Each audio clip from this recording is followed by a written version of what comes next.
Oh, I didn't see you there. Leading a small group can be tough. It's one of the most challenging things in the world, and in fact, sometimes it can feel like you have your work cut out for you. All right, guys, we are back. So good to see you guys again. Hope you had an awesome summer. We just had an awesome teaching from Richie Stark. Johnny, what did you think? Yes, okay. All right, yeah. Thanks for sharing, Johnny. Maybe we could hear from someone else. What did you guys think about? You talked about the feeding of the 5,000. Devin, what did you think?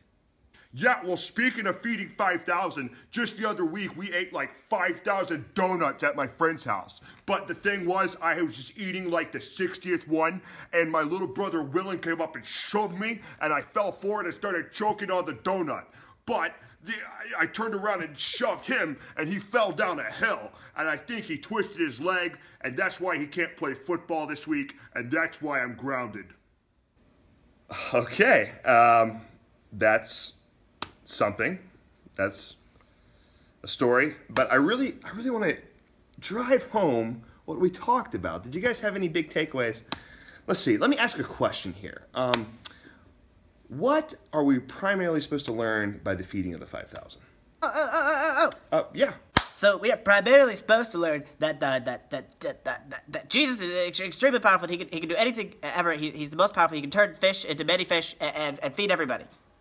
What does this have to do with the significance of Jesus' ministry right now?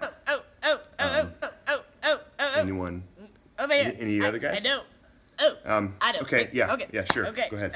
Okay, so what it has to do with Jesus' ministry, it's right before the Jews came, again, looking for another side, but the Pharisees and the people that they should be hungry for Jesus, but they really only want bread. Okay, yeah. Good answer.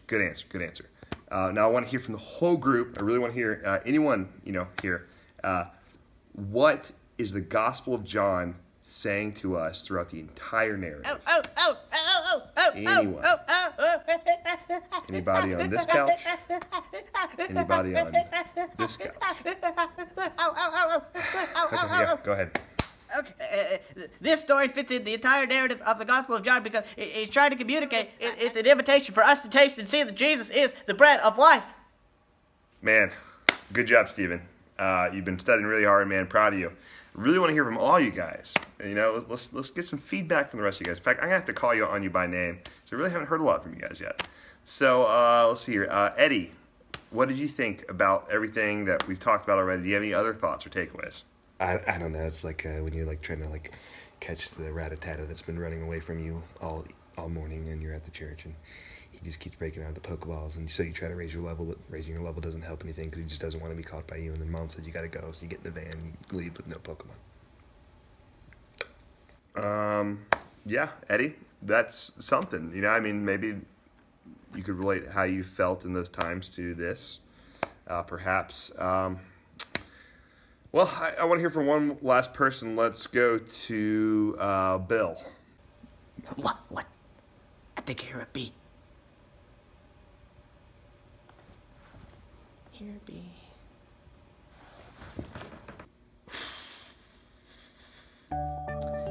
As you can see, there are quite a few challenging cases out there. But don't worry, we're here to help you succeed. In fact, here are a few do's and don'ts for successful small group leading.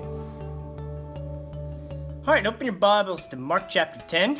Now, chapter 10 can be broken down really into three structures, okay? So verses 1 through 5, verses 5 through 10, and 10 to the end, alright? Now, first thing you need to know is that Jesus here, he's speaking. Who is he speaking to? He's speaking to the Pharisees, right? Alright guys, Mark chapter 10. What stuck out to you guys from our first reading through this?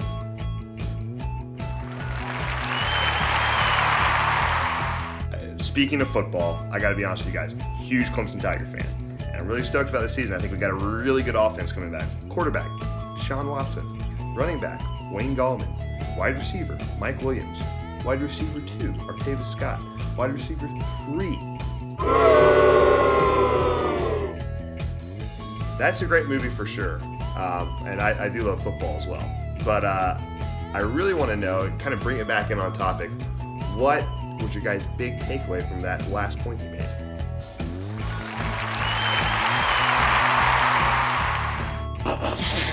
You play Dungeons and Dragons? Of course you should feel bad for spending all your time. Whoa, level 5 dwarf. Whoa, get to the end of the dungeon. Are you kidding me?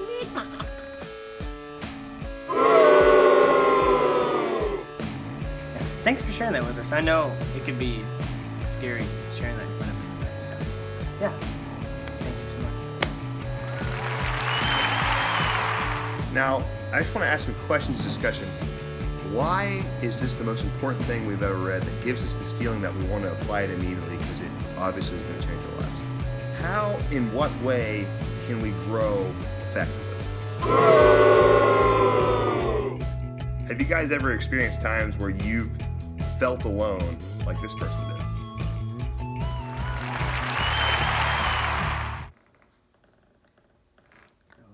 It's getting real quiet in here. Oh, you guys are thinking away. Thinking. It's the sound of thinking. Yeah.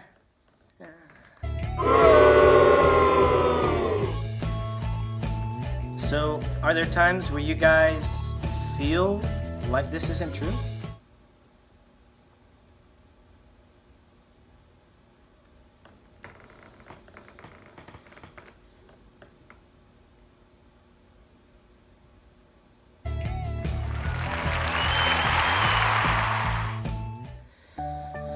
Wow, I feel more enlightened already. Well, we hope you've benefited from our short do's and don'ts of small group leading. We hope you have a wonderful school year.